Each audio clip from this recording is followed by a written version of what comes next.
Karena udah selama beberapa lama, tiba-tiba tongkrongan jadi sepi nih. Tongkrongan Mas Dewa itu jadi sepi. Karena ya keanehan-keanehan yang ada di dalam rumah Mas Dewa ini. Tapi seketika Mas Dewa ini tiba-tiba merasakan apa yang teman-teman ini rasakan. Ketika Mas Dewa itu lagi sendirian di rumah ya, orang tuanya lagi pada mudik ke Jawa, itu dia jadi mau naruh spare part motor ke area gudang belakang malam-malam ya. Karena dia memang anak otomotif, dia ke gudang belakang. Apa yang dirasakan teman ini dirasakan sama Mas Dewa. Suara perempuan yang ketawa itu, ketika itu terdengar jelas di telinga Mas Dewa. Dan tiba-tiba sesosok anak kecil dari gudang itu lari dan hilang di depan mesin air, itu hilang seketika.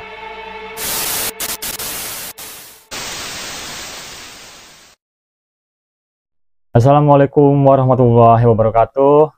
Kembali lagi di channel Gilang Galunggung. Buat teman-teman, terima kasih banyak ya yang udah menyaksikan terus video-video Gilang Galunggung. Sampai saat ini sudah di episode 46 ya.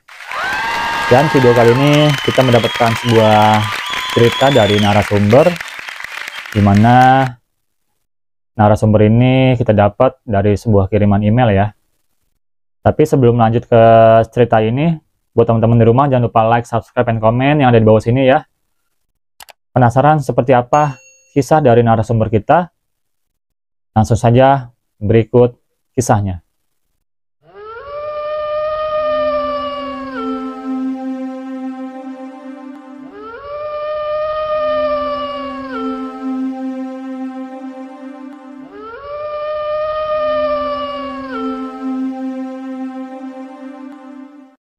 Oke teman-teman, jadi kisah ini kita dapat dari seorang narasumber yang bernama Mas Dewa. Jadi Mas Dewa ini tinggal di salah satu tempat ya, di daerah Tangerang Selatan. Jadi Mas Dewa ini tinggal di salah satu rumah yang memang sudah berdiri selama 30 tahun lebih ya. Bahkan dari orang tuanya ini masih kecil ya, masih kecil, jadi udah tinggal di situ udah lama. Tapi seketika rumah itu dijual, dan memang karena rumah warisan ya, jadi Mas Dewa dan juga keluarga harus pindah ke tempat yang memang ya nggak terlalu jauh ya dari tempat tinggal yang lama. Itu tuh hanya sekitar 3 km lah dari rumahnya Mas Dewa yang lama ini. Jadi memang rumahnya yang lama ini memang itu tempat tongkrongan anak-anak ya, atau base camp anak-anak teman-temannya Mas Dewa. Jadi dari teman di rumah, teman sekolah, itu nongkrongnya di situ semua. Pasti semuanya nongkrong di situ di rumah Mas Dewa. Jadi ketika Mas Dewa pindah ke tempat yang baru, di situ dia ngontrak ya, ngontrak selama 3 tahun di rumah yang baru ini. Jadi teman-temannya Mas Dewa ini ngikut pindah base campnya dari yang rumah yang lama ke tempat yang baru, ngikut pindah juga tongkrongannya. Jadi dimanapun Mas Dewa pindah ya, anak-anaknya teman-temannya bakal nyamperin Mas Dewa juga ke rumahnya buat nongkrong juga di situ ya. Itu dia pindah, memang tempatnya lumayan asik ya. Depan itu dia kali, tempat orang-orang mancing. Apalagi kalau misalkan senja tiba ya, itu sambil ngopi ngeliatin orang mancing tuh, wah itu enak banget ya. Nyantai, sambil nyantai ngeliatin orang mancing itu damai banget tuh rasanya. Jadi setelah pindah ini, itu seminggu pindah itu belum langsung ditempatin sama keluarganya Mas Dewa. Jadi sebelum ditempatin, karena masih packing barang-barang yang di rumah yang lama ya, lagi siap-siapin buat pindahan, itu tiba-tiba banjir besar datang teman-teman. Banjir datang itu setinggi pinggang orang dewasa ya, lumayan tinggi. Itu jadi barang-barang yang di rumah yang udah dipindahin ke rumah baru ini, itu kena banjir semua tanpa persiapan ya. Jadi memang nggak kepikiran bahwa tempat itu bakalan banjir. Ternyata seminggu sebelum ditempatin itu udah banjir duluan. Dan di situ langsung Mas Dewa dan juga keluarga itu bersih-bersih rumah yang baru ya, karena lumpurnya lumayan tebal banget dan juga bau-bau amis ya karena air kali. Jadi setelah itu selesai baru mereka pindahan. Semuanya barang-barang sudah dipindahkan ke rumah yang baru. Dan di situ memang ya keluarga dari Mas Dewa ini karena orang yang cuek ya, jadi ya biasa aja gitu, mau banjir kayak mau ada apa kayak tetap aja, karena dia udah nyewa rumah itu selama 3 tahun. Jadi seketika muncul ketika teman-teman Mas Dewa ini nongkrong di rumah yang baru ini, itu ada salah satu teman Mas Dewa, namanya Mas Rifki ya. Mas Rifki ini pergi ke toilet di rumah Mas Dewa. Jadi toilet itu ada 2, di depan dekat kamar tidur, dan juga di belakang itu di area gudang, dekat gudang ya di belakang. Jadi ketika dia ke kamar mandi, yang lain lagi nongkrong juga di depan rumah Mas Dewa. Ketika dia ke kamar mandi itu, tiba-tiba ada yang ngetok-ngetok nih pintu kamar mandi. Itu dari suaranya itu Mas Yudis namanya.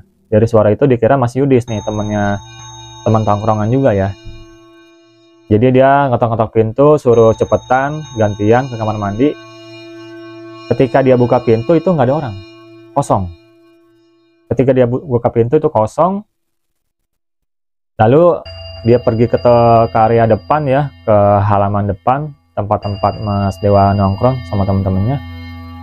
Dia nyari-nyari ini, Mas Rifki ini nyariin Mas Yudis. Yudis mana Yudis? Tadi mau ke kamar mandi katanya. Dijawablah sama Mas Dewa, Yudis dari mana? Dari tadi dia belum kesini, belum datang. Dan tadi ngetok-ngetok kamar mandi siapa? Lah mana tahu. Jadi di situ Mas Rifki sempat bingung lah. Yang ngetok-ngetok siapa? Tapi ya udahlah, cuek ya, karena udah biasa aja, cuma suara-suara gitu doang ya, jadi dia cuek. Tapi ada salah satu lagi teman Mas Dewa, Mas Bim Bim namanya, itu keesokan harinya ya, jadi di hari yang berbeda, di momennya juga beda ya nongkrongnya, itu dia mau buang air besar nih, tapi berhubung keran airnya airnya habis, itu dia harus ngidupin mesin air dulu nih di samping kamar mandi tuh, samping gudang. Ketika dia menghidupin mesin air itu, tiba-tiba sesosok anak kecil itu nggak pakai baju langsung muncul di depan Mas Bim Bim ini. Muncul, lari ke depan. Tiba-tiba dikejar nih sama Mas Bim Bim. Nggak ada tuh anak. Jadi menghilang gitu aja. Lah, itu anak siapa itu? Dari mesin air muncul. Tapi karena dia udah mules ya, udah pengen BAB. Udahlah dia balik lagi ke kamar mandi buat buang air besar ya. Jadi setelah itu dia ke kamar mandi. Pas keluar itu memang dia sempat nanya ke Mas Dewa, lihat anak kecil nggak tadi? Telanjang, anak siapa itu? Lah anak kecil mana? Emang di rumahnya ada anak kecil? Nah di situ Mas Bim bingung lah. Itu anak kecil siapa? Lari-lari dia dari mesin air keluar. Tapi Mas Dewa nggak percaya ya. Itu mah perasaan aja kali. Biasa itu mah. Kalau di rumah-rumah baru begitu. Tapi ya nggak cuman 1-2 orang doang nih teman Mas Dewa yang ngalamin itu. Tapi ada lagi teman lain juga itu mau ngambil mau ngambil aksesoris motor di gudang Mas Dewa ini, karena di gudang itu memang tempat buat naruh-naruh aksesoris motor nih teman-teman. Jadi ketika pergi ke area gudang itu sosok anak kecil muncul lagi dari belakang mesin air, tiba-tiba lari ke depan ya, karena teman Mas Dewa itu siapa itu anak kecil, lari-larian. Dia tetap masuk ke gudang.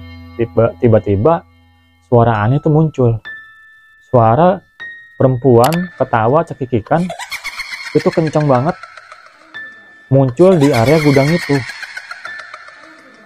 Dan langsung sontak itu teman Mas Dewa langsung lari kebirit-birit ke depan ya. Dan Mas Dewa pun kaget, kenapa lari-lari? Ada suara perempuan di gudang. Kencang banget, gue jelas itu denger, kencang banget. Dia ketawa. Masa? Itu banyak yang nggak percaya tuh, Mas Dewa juga nggak percaya. Terserah dah. Gue mau balik. Jadi teman Mas Dewa tuh langsung pulang tuh, karena ketakutan. Karena udah selama beberapa lama, tiba-tiba tongkrongan jadi sepi nih. Tongkrongan Mas Dewa itu jadi sepi. Karena ya keanehan-keanehan yang ada di dalam rumah Mas Dewa ini. Tapi seketika Mas Dewa ini tiba-tiba merasakan apa yang teman-teman ini rasakan.